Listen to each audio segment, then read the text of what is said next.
السلام علیکم ناظرین۔ پیارے ناظرین، بھارت کے ایک غیر مسلم گاؤں پر اللہ کا ایسا عذاب آیا کہ پورا گاؤں پانی میں بہہ گیا۔ اس گاؤں کے تمام مکان، انسان اور مویشی سب کچھ پانی میں بہہ گئے، لیکن اللہ کی قدرت سے اس گاؤں میں رہنے والے 5 مسلمان بچ گئے۔ آخر اس گاؤں کے ساتھ میں ایسا کیوں ہوا؟ اس گاؤں کے لوگوں نے ایسا کون سا گناہ کیا تھا جس کی وجہ سے ان پر اللہ کا عذاب نازل ہوا؟ یہ جان کر آپ بھی حیران رہ جائیں گے، اسی لیے آج کی یہ ویڈیو آپ سبھی لوگوں کے لیے بہت ہی زیادہ خاص ہونے والی ہے۔ آپ اس کو آخر تک ضرور دیکھیں اور مہربانی کر کے اسے شیئر بھی کر دیں تاکہ اور بھی لوگوں کے پاس یہ ویڈیو پہنچ جائے۔ تو چلیے ناظرین، ویڈیو کو شروع کرتے ہیں۔ ناظرین، آج ہم آپ کو جس گاؤں کے بارے میں بتانے والے ہیں، یہ گاؤں بھارت کے شمالی علاقے میں تھا جس کا نام بھومی دان تھا۔ اس گاؤں میں کچے قرار میں غیر مسلمان لوگ رہتے تھے، یعنی کہ اس گاؤں میں زیادہ تر ہندو لوگ رہتے تھے۔ اس گاؤں میں تقریباً 300 گھر تھے، جن میں سے صرف 5 گھر ایسے تھے جن میں مسلمان رہتے تھے۔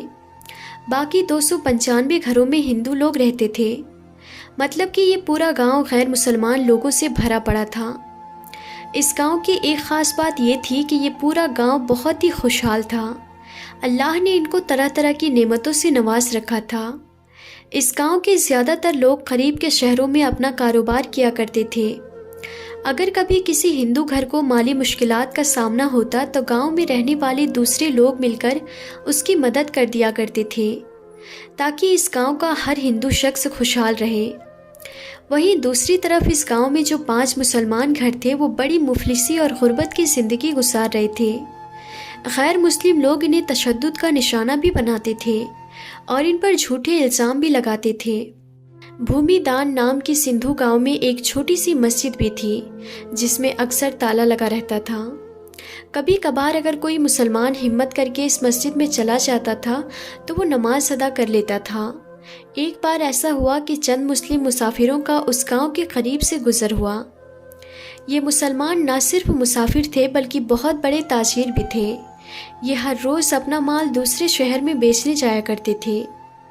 انہیں اس گاؤں کو پار کر کے اگلے دوسرے شہر میں جانا تھا، مگر یہ جس روز بھومی دان گاؤں میں پہنچے تو وہ دن جمعے کا تھا اور نماز کا بھی وقت ہو گیا تھا، اسی لیے مسافر اس گاؤں کی مسجد کی طرف چل پڑے۔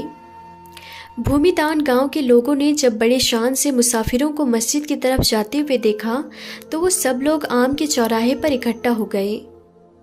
ادھر مسافر جب مسجد کے سامنے پہنچے تو انہوں نے مسجد میں تالا لگا ہوا دیکھا، تو یہ دیکھ کر وہ لوگ بہت حیران ہوئے کہ آج جمعے کا دن ہے اور اس دن میں مسجد پر تالا کیوں لگا ہوا ہے۔ خیر، اس کے بعد میں انہوں نے مسجد کے قریب ایک مسلمان گھر سے مسجد کی چابیاں لی اور پھر وہ مسجد کے اندر داخل ہو گئے۔ پھر ان میں سے ایک نے بلند آواز میں اذان دی تاکہ گاؤں کے دوسرے مسلمان بھی مسجد میں آ کر جمعے کی نماز ادا کر سکے۔ پھر جب سب مسلمان مسجد میں آ گئے تو ان مسافروں میں سے ایک شخص نے صورتحال آتے ہوئے تقریر کرنی شروع کر دی۔ گاؤں کے ہندو لوگ مسجد کے باہر کھڑے ہو کر تقریر سن رہے تھے۔ یہی وجہ تھی کہ تقریر کرنے والے نے غیر مسلمانوں کو اللہ کے عذاب سے ڈرایا اور حضرت لوط علیہ السلام کی قوم کا حال بیان کیا کہ وہ کس طرح سے ہم جن پرستی میں مبتلا ہو گئے تھے اور پھر کس طرح سے اللہ نے ان پر اپنا عذاب نازل کیا تھا۔ اس کے علاوہ تقریر کرنے والے نے مسلمانوں پر ظلم ڈھانے والوں کو بدترین انجام سے بھی آگاہ کیا۔ اس کے بعد جمعے کی نماز ادا کی گئی اور پھر وہ مسلمان تاجر اپنی منزل کو چلے گئے۔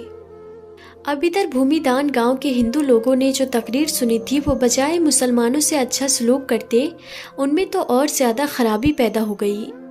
اب تو ان لوگوں نے اللہ کا مذاق اڑانا بھی شروع کر دیا تھا۔ تقریر سن کر بھومی دان گاؤں کے تمام ہندو لوگ ہم جنس پرستی میں مبتلا ہو گئے اور کہنے لگے کہ اب دیکھتے ہیں کہ ان کا اللہ ہمارا کیا بگاڑتا ہے۔ اور یہی نہیں، گاؤں کے پنڈت نے بھی مسلمان تاجر کی تقریر کو سن کر یہ کہنا شروع کر دیا تھا کہ مسلمان لوگ جھوٹ بولتے ہیں۔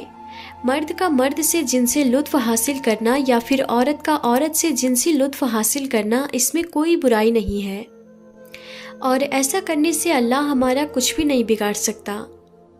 ساتھ ہی گاؤں کے پنڈت نے ہندوؤں کو یہ دعوت بھی دینی شروع کر دی کہ وہ تمام لوگ اس گھنونے کام کو اپنا لیں اگر مسلمان سچ ہے تو ہم بھی دیکھتے ہیں کہ کیسے ہم پر عذاب آتا ہے۔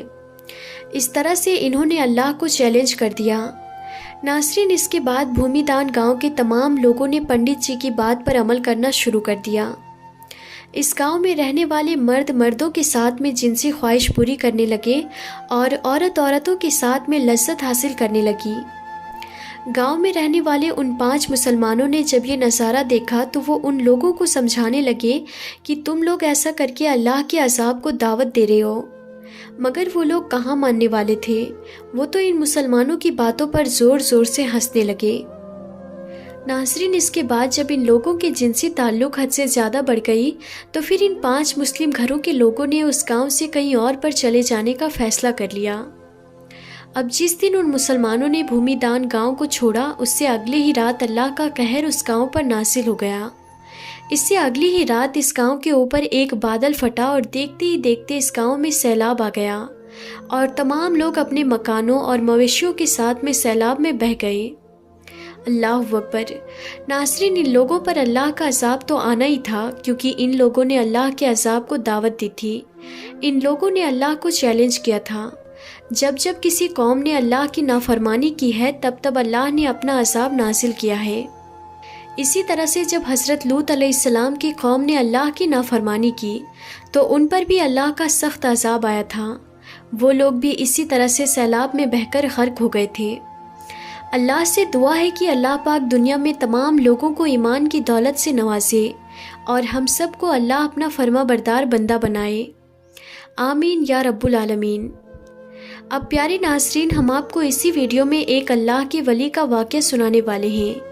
کہتے ہیں کہ ایک دن ایک سید زادہ حضرت نظام الدین اولیاء رحمۃ اللہ تعالیٰ علیہ کی خدمت میں حاضر ہوا اور عرض کرنے لگا، یا حضرت، میں ایک غریب سید زادہ ہوں اور سر پر جوان بیٹیوں کا بوجھ ہے۔ سادات گھرانے کی نسبت ہونے کی وجہ سے زکوٰۃ بھی نہیں لے سکتا۔ آپ میرے دینی بھائی ہیں اور آپ سید بھی ہیں، آپ میری کچھ مدد کریں۔ آپ نے اس کو عزت و تکریم کے ساتھ بٹھایا اور خادم سے بلا کر کہا کہ آج کچھ نظر و نیاز آئی خانقاہ میں۔ تو خادم نے عرض کی، سیدی، ابھی تک تو کوئی نہیں آئی ہے، لیکن جیسے ہی آئے گی تو میں آپ کو اطلاع کر دوں گا۔ آپ نے سید زادے کو تسلی دی اور کہا، اللہ پر بھروسہ کریں، وہ دستے غیب سے کوئی نہ کوئی انتظام فرما دے گا۔ مگر 3 دن گزر گئے، کوئی نیاز نہ آئی۔ سید زادہ بھی مایوس ہو گیا کہ کتنی باتیں مشہور ہیں ان کے بارے میں، یہاں تو کوئی مدد ہی نہیں ہو سکی۔ ایک دن اس نے واپسی کی اجازت طلب کی۔ حضرت محبوب الہی کو بہت دکھ ہوا کہ مہمان خالی ہاتھ گھر سے جا رہا ہے۔ آپ نے اس کو چند پلوں کے لیے روکا اور اندر سے اپنے نالین مبارک لا کر دے دیے اور کہا، بھائی، اس فقیر کے پاس تمہیں دینے کے لیے اپنے جوتوں کے علاوہ کچھ بھی نہیں ہے۔ وہ سید زادہ جوتے لے کر چل پڑا اور سوچنے لگا کہ ان پرانے جوتوں کا کیا کروں گا۔ حضرت نے اچھا مذاق کیا ہے میرے ساتھ۔ اب دوسری طرف کی سنیے۔ سلطان محمد تغلق کسی جنگی مہم سے واپس آ رہے تھے اور حضرت امیر خسرو حضرت نظام الدین اولیاء کے خلیفہ بھی تھے۔ سلطان کے ساتھ ہے کیونکہ وہ قابل قدر شاعر تھے، اسی لیے دربار سلطانی میں اہمیت کے حامل تھے۔ آپ نے سلطان کی شان میں قصیدے کہا تو سلطان نے آپ کو 7 لاکھ شیتل سکہ راج الوقت سے نوازا۔ اپنے واپسی کے سفر پر جب ابھی لشکر سلطانی دہلی سے باہر ہی تھا، رات کو پڑاؤ کیا گیا تو اچانک امیر خسرو چلا اٹھے، مجھے اپنے مرشد کی خوشبو آتی ہے۔ مسافر بولے، امیر، حضرت محبوب الہی 2 کلو کھڑی میں ہے جو دلی سے کافی دور ہے، تو آپ کو ان کی خوشبو کیسے آ گئی؟ مگر امیر خسرو بے قرار ہو کر باہر نکل پڑے اور خوشبو کا تعاقن کرتے کرتے ایک سرائے تک جا پہنچے، جہاں ایک کمرے میں ایک شخص اپنے سر کے نیچے کچھ رکھ کر سویا ہوا تھا اور خوشبو وہاں سے آ رہی تھی۔ آپ نے اس کو جگایا اور پوچھا، کیا تم حضرت نظام الدین کے خاندان سے آ رہے ہو؟ تو وہ آنکھ ملتے ہوئے بولا، ہاں۔ آپ نے پوچھا، کیسے ہے میرے مرشد؟ وہ شخص بولا، وہ تو ٹھیک ہے اور میں ان کے پاس مدد کے لیے گیا تھا، مگر اور تو کچھ دیا ہی نہیں، ہاں اپنے پرانے جوتے ضرور دیے ہیں۔ یہ سنتے ہی امیر خسرو کی حالت غیر ہو گئی اور کہنے لگے، کہاں ہے میرے مرشد کے نالین؟ تو اس نے کپڑا کھول کر دکھا دیا۔ آپ نے ان کو پکڑا، چوما اور اپنی آنکھوں سے لگایا اور کہنے لگے کیا تو ان کو بیچے گا؟ اس نے کہا امیر کیوں مذاق اڑاتے ہو؟ امیر خسرو بولے مذاق نہیں، میرے پاس اس وقت 7 لاکھ شیتل ہیں، وہ لے لو اور میرے مرشد کے نالین مجھے دے دو، اگر چاہو تو دہلی چلو، اتنی ہی رقم اور دے دوں گا تمہیں۔ 7 لاکھ شیتل کا سن کر وہ چکرا گیا اور بولا نہیں، بس میرا تو چند ہزار پر گزارا ہو جائے گا۔ مگر امیر خسرو نے زبردستی اس کو 7 لاکھ شیتل دیے اور ساتھ میں سپاہی اور تحریر دے دی تاکہ کوئی اس پر شک نہ کرے۔ اور پھر امیر خسرو اس حالت میں خانقاہ مرشد میں داخل ہوئے کہ جوتے اپنی دستار میں لپیٹ رکھے تھے اور سر پر رکھے بڑھے چلے آ رہے تھے اور زارو قطار رو رہے تھے۔ حضرت نظام الدین اولیاء نے مسکراتے ہوئے پوچھا خسرو ہمارے لیے کیا لائے ہو؟ امیر نے جواب دیا سیدی آپ کے نالین لایا ہوں۔ حضرت نظام الدین اولیاء پوچھے کتنے میں خریدے؟ امیر نے جواب دیا 7 لاکھ شیتل ہیں۔ محبوب الہی مسکراتے ہوئے بولے بہت عرضہ لائے ہو۔ امیر نے جواب دیا سیدی 7 لاکھ شیتل تو بہت کم ہیں، اگر وہ سید زادہ میری جان بھی مانگتا تو جان دے کر نالین مرشد حاصل کر لیتا۔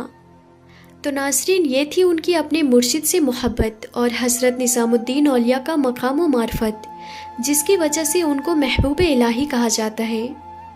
جو سر پر رکھنے کو مل جائے نالین حضور تو پھر کہیں گے ہاں تاجدار ہم بھی ہیں۔ جب حضرت نظام الدین اولیاء کے نالین کی اتنی قیمت ہے تو میرے آقا حضرت محمد مصطفیٰ صلی اللہ تعالیٰ علیہ وسلم کے نالین پاک کا تو کوئی جواب ہی نہیں ہوگا۔ تو ناظرین آج کی اس ویڈیو میں تھا بس اتنا ہی، ہم پھر ملتے ہیں اگلی نئی ویڈیو میں، تب تک کے لیے خدا حافظ۔